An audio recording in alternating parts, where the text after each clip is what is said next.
दोस्तों, कभी आपने सोचा है अगर किसी गरीब बुजुर्ग की तकलीफ को सिर्फ उसकी फटी हुई जेब और धूल भरी चप्पल से तोला जाए तो क्या वो दर्द कम हो जाता है? क्या अस्पताल सिर्फ अमीरों के लिए होते हैं? आज हम आपको एक ऐसी सच्ची घटना सुनाने जा रहे हैं जहां एक बुजुर्ग की खांसी ने पूरे सिस्टम का सच उजागर कर दिया और सिखाया इलाज पहले फीस बाद में। सुबह के करीब 11 बज रहे थे। शहर के सबसे नामी प्राइवेट अस्पताल मेट्रो अस्पताल के बाहर लग्जरी कारों की कतार लगी थी।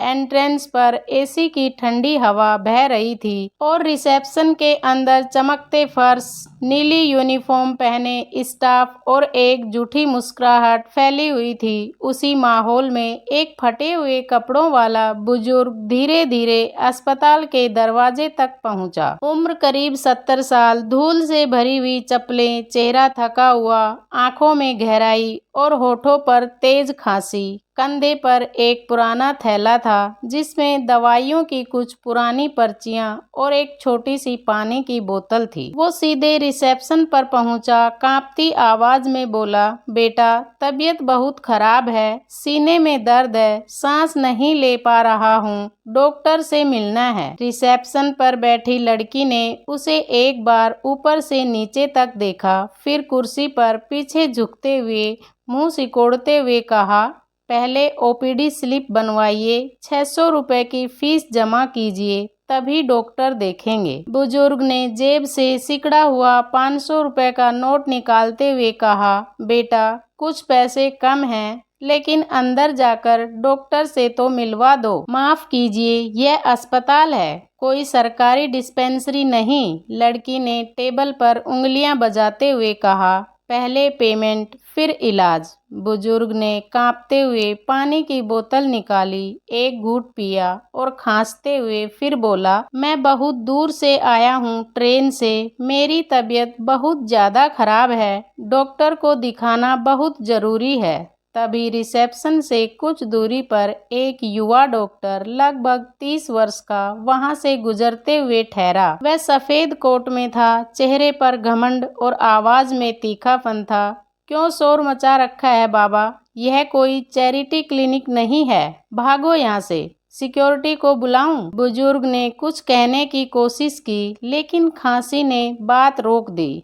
चलो बाहर, वरना उठाकर फेंकवा दूंगा, डॉक्टर चिल्लाया। 2 सिक्योरिटी गार्ड्स आगे बढ़े, एक ने बुजुर्ग के कंधे को पकड़कर बाहर की ओर धकेला। वो लड़खड़ाकर गिर गया, उसका थैला नीचे गिरा, पर्चियां और एक तस्वीर जमीन पर बिखर गई। कोई आगे नहीं आया, किसी की नजर नहीं झुकी, लोग अपने मोबाइलों में बिजी थे और स्टाफ ने मुंह मोड़ लिया। बुजुर्ग जमीन से उठा, चुपचाप अपनी चीजें समेटी, पानी की बोतल को सीधा किया और पैरों से खींचता हुआ थैला कंधे पर डालकर हॉस्पिटल के गेट से बाहर निकल गया। गेट के पास पहुंचकर उसने अपनी जेब से एक पुराना बटन वाला फोन निकाला। दरार लगी स्क्रीन, लेकिन नेटवर्क था। उसने एक नंबर डायल किया, फोन कान पर लगाकर सिर्फ एक लाइन बोली, बोर्ड रूम तैयार करवा दो, मैं 20 मिनट में आ रहा हूँ। फोन काट दिया। अस्पताल के बाहर लोग अब भी अनजान थे।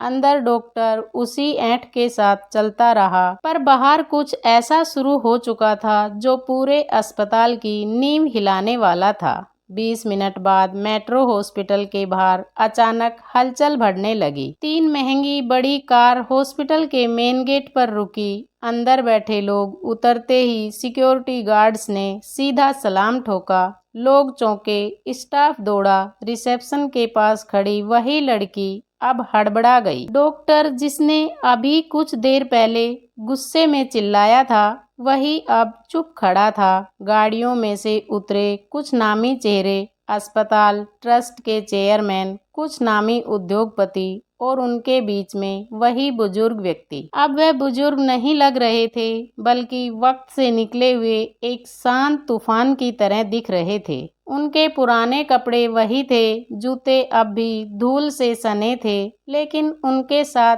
चल रही गरिमा ने सबकी नजरें झुका दी। रिसेप्शन पर अफरा तफरी मच गई। सर, कौन है ये? इतना बड़ा स्वागत, यह तो मालिक जैसे फिर किसी ने धीरे से कहा, अरे यह तो मिस्टर रमेश रस्तोगी हैं, वो जो हमारी चैन के मूक शेयर होल्डर हैं, जो कभी सामने नहीं आते। हाँ, रमेश रस्तोगी, अस्पताल की पूरी चैन के 42% शेयर के मालिक, एक अरबपति जो सादगी में जीते हैं, जिन्होंने कभी नाम के पीछे शोहरत नहीं जोड़ी थी, पर हर नीति के पीछे वही रहते हैं। रमेश जी सीधे रिसेप्शन काउंटर पर पहुंचे। बिना गुस्से के, बिना आवाज उठाए उन्होंने शांत भाव से कहा, वो डॉक्टर और रिसेप्शनिस्ट को बुलाओ, यहीं पर इसी जगह। अंदर हड़कंप मच गया। डॉक्टर को बुलाया गया। वो सफ़ेद कोट अब कांपने लगा था। वो लड़की जो कुछ देर पहले 600 रुपये फीस की बात कर रही थी, अब कांपती हुई आगे आई और तभी कैमरों की फ्लैश चमकने लगी। टीवी रिपोर्टर्स आ चुके थे। ब्रेकिंग न्यूज़, रमेश रस्तोगी खुद अस्पताल में स्टाफ के व्यवहार पर कड़ी कार्रवाई करते हुए। रमेश जी ने दोनों को सामने खड़ा किया। सारे वरिष्ठ अधिकारी और मीडिया मौजूद थे। फिर उन्होंने वही पर्ची निकाली जो जमीन पर गिरी थी, धूल से सनी, किनारे से मुड़ी हुई। यह वह पर्ची है जो उस मरीज की है जिसे तुमने इंसान नहीं समझा। तुम्हें लगा वह गरीबी में लिपटा हुआ एक बोझ है, पर तुमने सिर्फ एक मरीज को नहीं ठुकराया, तुमने अपनी इंसानियत को फेंक दिया। डॉक्टर और रिसेप्शनिस्ट के मुंह से शब्द नहीं निकल पा रहे थे। भीड़ खामोश थी। कैमरे लगातार रिकॉर्ड कर रहे थे। रमेश जी ने जेब से एक कागज निकाला। टर्मिनेशन लेटर, आज से आप दोनों इस अस्पताल का हिस्सा नहीं हैं, क्योंकि यहाँ अब से एक ही नीति चलेगी, दिखावे से नहीं, जरूरत से इलाज होगा। वह कागज कैमरे के सामने हस्ताक्षर करके ट्रस्ट चेयरमैन को सौंप दिया। पूरा अस्पताल मौन था। किसी को यकीन नहीं हो रहा था कि जिसकी हालत देखकर सभी ने मुंह मोड़ लिया था, वही आज उनके भविष्य का फैसला कर रहा है। और रमेश रस्तोगी बस इतना कहकर मुड़े, मैं जा रहा हूँ, पर जो मरीज अब आएंगे उनसे पहले उनका पर्स, उनके कपड़े देखकर नहीं, उनकी तकलीफ देखना सीखो। अगले दिन सुबह देश भर के न्यूज चैनलों पर एक ही खबर चल रही थी, रमेश रस्तोगी अरबपति और अस्पताल चैन के गुप्त मालिक ने सादगी में आकर किया सिस्टम का टेस्ट। डॉक्टर और स्टाफ बर्खास्त। इंसानियत नहीं देखी गई, इसलिए नौकरी नहीं बची। मेट्रो अस्पताल का नाम सोशल मीडिया पर ट्रेंड करने लगा। इस घटना ने देश भर में बहस छेड़ दी। एक न्यूज डिबेट में वरिष्ठ पत्रकार ने कहा, हम कितने बार मरीज को उसके कपड़ों से आंकते हैं, क्या अस्पताल सिर्फ अमीरों की जागीर है? एक डॉक्टर ने जवाब दिया, मशीनें लाखों की हो, लेकिन अगर उनमें चलाने वाले का दिल गरीब है तो इलाज सिर्फ दिखावा है। इधर हॉस्पिटल की शाखाओं में नया बदलाव शुरू हो चुका था। रमेश रस्तोगी ने नई घोषणा जारी की, अब हर हॉस्पिटल में एक सम्मान केंद्र बनाया जाएगा, जहां बुजुर्गों, असहायों और इमरजेंसी मरीजों को प्राथमिकता दी जाएगी, बिना पैसे पूछे। हर अस्पताल में पोस्टर लगाए गए, यहाँ इलाज पहले, फीस बाद में, क्योंकि दर्द का धर्म और गरीबी का गुनाह हमारे सिस्टम में नहीं होता। उधर वही डॉक्टर जो चिल्ला रहा था, अब अकेले बैठा था। उसने किसी पत्रकार से कहा, मुझे लगा था मैं डॉक्टर हूँ, सब कुछ जानता हूँ, पर आज समझा डॉक्टर वही है जो दर्द पड़े, रिपोर्ट नहीं। मैंने पद तो पाया था, पर मान खो दिया। एक सप्ताह बाद रमेश रस्तोगी फिर से उसी अस्पताल में आए। इस बार सादगी में नहीं, बल्कि सम्मान के साथ। हर स्टाफ लाइन में खड़ा था। कोई फोटो नहीं, कोई प्रचार नहीं, सिर्फ एक समारोह। वो स्टेज पर नहीं चढ़े, बल्कि एक बेंच पर बैठकर बोले, मशीनें कभी अस्पताल की आत्मा नहीं बनती। असल संपत्ति वह कर्मचारी है जो दिल से मरीज को देखते हैं। उसी दिन एक नौजवान रिसेप्शनिस्ट ने एक बुजुर्ग महिला को देखा जो कांपते हाथों से पर्ची दिखा रही थी। उसने कहा, अम्मा जी अंदर चलिए, पैसा बाद में देख लेंगे, पहले डॉक्टर से मिलिए। पास खड़े डॉक्टर ने उस लड़की की ओर देखा और हल्के से सिर हिलाया। बदलाव अब शब्दों में नहीं, कर्मों में नजर आने लगा था। और इस बदलाव की शुरुआत किसी वीआईपी प्रोग्राम से नहीं बल्कि एक धूल भरे चप्पल वाले बुजुर्ग की खांसी से हुई थी। कपड़े, पैसा और भाषा कभी भी इंसान के दर्द का माप नहीं हो सकते।